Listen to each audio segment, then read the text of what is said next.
इस्लाम का अर्थ है अज्ञान, इस्लाम का अर्थ है अंधेरा।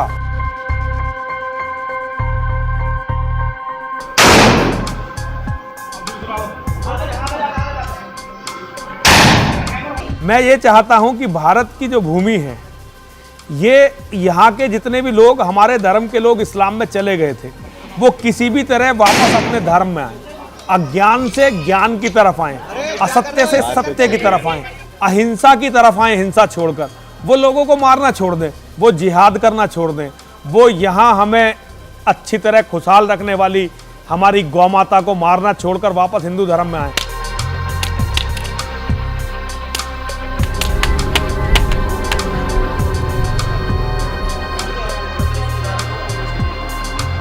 हमारे बच्चे जो ISIS के गुर्गे हैं, आतंकवादी हैं, उनका वध इसी तरह से करेंगे जैसे रामचंद्र जी ने रावण, मेघनाथ, कुंभकर्ण करा है, और उनको यहीं पर ही मार करके यहीं दफनाएंगे। इसी तरह से हमारी जो है प्रक्रिया चलती रहेगी जब तक ISIS के आतंकवादियों को हम समाप्त नहीं कर लेंगे। उत्तर प्रदेश के गाजियाबाद जिले का डासना एक बार सुर्खियां फिर बना हुआ है, या को तमाम दुनिया के अखबारों चैनलों में छाया हुआ है। तमाम दुनिया के चैनल अखबार या को डासना पर नज़र गड़ाए बैठे हैं। उनका एक ही सवाल है, आखिर क्यों एक मुसलमान मंदिर में नहीं जा सकता।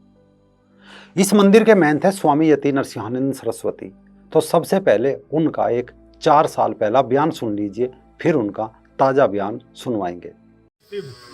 और जगत जननी माँ जगदम्बा को नमन करते हुए बाबा नारायण दास की इस तपस्थली में मैं जहां तक भी मेरी आवाज जा रही है, मैं सभी हिंदुओं को नमन करना चाहता हूं।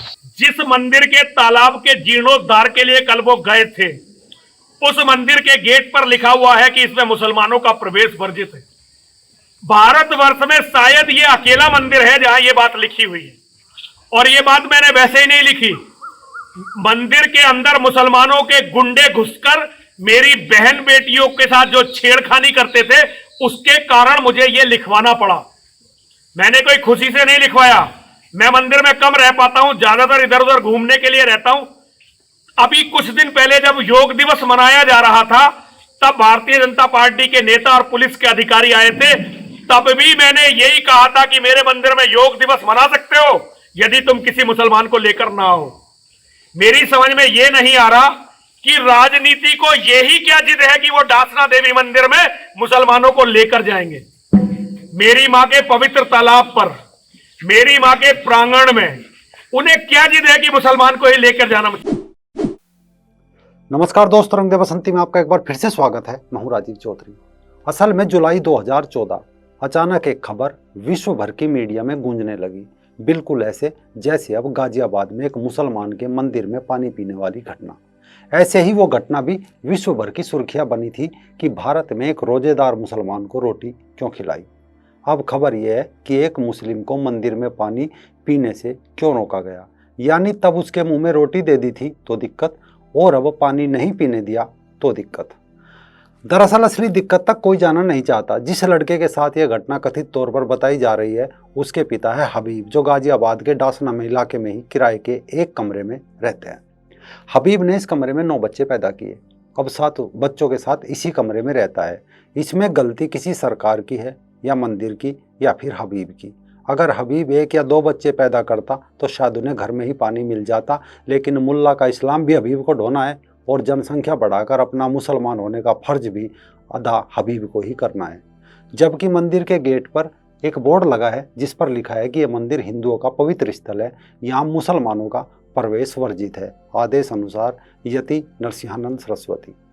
अब यति महाराज वही शब्द फिर दोहरा रहे हैं जो उन्होंने 4 साल पहले कहे थे। लगभग 10 साल से ये बोर्ड लगा हुआ है यहाँ पे, बल्कि 10 साल से भी थोड़ा बहुत समय ज्यादा हो गया होगा। यहाँ मुसलमानों की आबादी लगभग आज 95% है। हिंदुओं की आबादी यहाँ केवल 5% है। और ये जो मंदिर है, आसपास के सारे गांवों की कुल देवी का मंदिर है। भारत के सबसे प्राचीन मंदिरों में से ये मंदिर एक है। तो यहाँ हमारी बहन बेटियां आती हैं पूरे क्षेत्र से, और उनका शिकार करने के लिए मुस्लिम गुंडे आते हैं। मुस्लिम गुंडे, आप सब पर जरा ध्यान दीजिए। और मैं एक जनरल बात बताता हूं आपको, अगर किसी हिंदू का बेटा किसी लड़की को छेड़ता है और उसके बाप तक जब ये शिकायत जाती है, तो उसका बाप डांटता है अपने बेटे को और कहता है कि भाई इससे मेरा कोई मतलब नहीं है। लेकिन मुसलमानों के पहले गुंडे लड़की छेड़ने आते थे, अगर हम उन्हें रोकते थे तो चारों तरफ से मुसलमान इकट्ठे होकर यहाँ हमसे लड़ने आते थे, जिसमें बूढ़े बूढ़े मुसलमान भी होते थे। उनसे परेशान होकर हमने यहाँ ये बोर्ड लगवाया कि मुसलमानों का प्रवेश इस मंदिर में वर्जित है। अच्छा, तो ये जो बच्चे की बात आई है अभी, तो ये बच्चे का कहना है कि वो पानी पीने उसको लेकिन पानी पीने, देखिए पानी पीने वो बाहर अंदर क्यों आया, जबकि गेट पे नल है। आप देख लो, सड़क पार करते ही नल है, इधर नल है, इतनी दूर से जरा सा दूर चलता इधर नल है, और उधर चलता तो फिर उधर ये सामाजिक वो है जो ये जो पंचायत घर है इसमें नल है। उसे मंदिर ही क्यों दिखाई दिया, जबकि मंदिर में बाहर लिखा हुआ है कि मुसलमान का प्रवेश वर्जित है। उसका कहना है कि उसको पढ़ाई लिखाई नहीं आती, तो क्यों नहीं आती उसे पढ़ाई लिखाई? ऐसे कौन से बच्चे हैं जो इतने बड़े बड़े 14-14, 15-15 साल के, उन्हें पढ़ना लिखना बिल्कुल नहीं आता?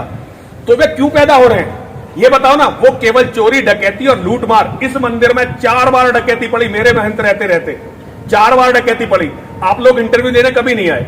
और यहां मुझसे पहले जितने महंत बने, या तो वो मार दिए गए या पीट के भगा दिए गए। ये इस मंदिर का इतिहास है, आप लोगों ने कभी उस चीज को नहीं दिखाया।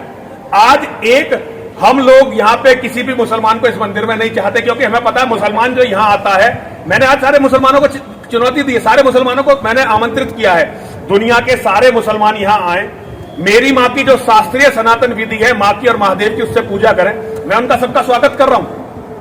और अगर वो ये चाहते हैं कि ठीक है नहीं हम तो अपनी पूजा से, तो पहले मुझे अपनी मस्जिद में आमंत्रित करें, मैं उनकी मस्जिद में जाकर हवन यज्ञ करता हूं, और उसके बाद फिर जो है मैं उन्हें अपने मंदिर में आमंत्रित करता हूं। लेकिन अगर वो चाहते हैं कि मेरी बेटियों का शिकार करने के लिए इस मंदिर में आएंगे, मेरे जीते जी नहीं होगा। यदि अब भी किसी को यति महाराज से दिक्कत है तो हबीब के घर एक पानी का टैंकर भी जरूर भिजवा दे, क्योंकि हबीब का इस देश पर बहुत बड़ा एहसान है कि उसने दिहाड़ी मजदूरी करते हुए 9 बच्चे पैदा किए।